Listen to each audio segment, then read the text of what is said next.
மேலூர் மக்கள் வந்து ஒரு புகார் கொடுக்குறாங்க. என்ன கொடுக்குறாங்கன்னா, இந்த மாதிரி இங்க கனிம வளங்கள் வந்து கொள்ளையடிக்கப்படுது. இந்த கிரானைட் குவாரியில பல்வேறு முறைகேடுகள் நடக்குது. அது மட்டும் இல்லாம நரபலி எல்லாம் கொடுக்குறாங்க. இத பத்தி நீங்க வந்து இன்வெஸ்டிகேட் பண்ணணும் அப்படின்னு சொல்லிட்டு அவருக்கு ஒரு புகார் கொடுக்குறாங்க. உடனடியாக அவர் என்ன பண்றாரு அப்படின்னா, இந்த விஷயத்தை கையில் எடுத்து இதை பத்தி இன்வெஸ்டிகேட் பண்ணணும்னு போறாரு.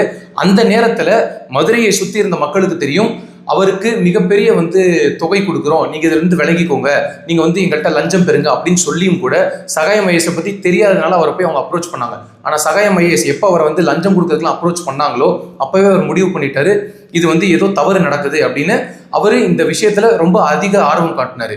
அப்படி இந்த குவாரி விஷயத்துல ஒரு அறிக்கை அவர் தயார் செய்யறாரு. இதுல என்னென்ன நடக்குது, இதை வந்து உண்மையிலேயே நேர்மையா தான் நடத்துறாங்களா, இல்ல வந்து இந்த கனிம வளங்கள் எப்படி சுரண்டப்படுது ஒரு தனியார் நிறுவனத்துல இருந்து அப்படின்னு சொல்லி அவர் அதை இன்வெஸ்டிகேட் பண்ணி எல்லாருக்கும் ஆச்சரியப்பட்டு ஒரு அதிர்ச்சியான ஒரு தகவலை சகாயம் ஐஏஎஸ் அன்றைக்கு தினம் பேட்டி அளிச்சாரு, அறிக்கையாவும் சமர்ப்பிச்சாரு. என்னன்னா, கிட்டத்தட்ட 16,000 கோடி ரூபாய் வந்து அரசுக்கு வருவாய் வந்து இழப்பு ஏற்பட்டிருக்கு இந்த தனியார் குவாரினால.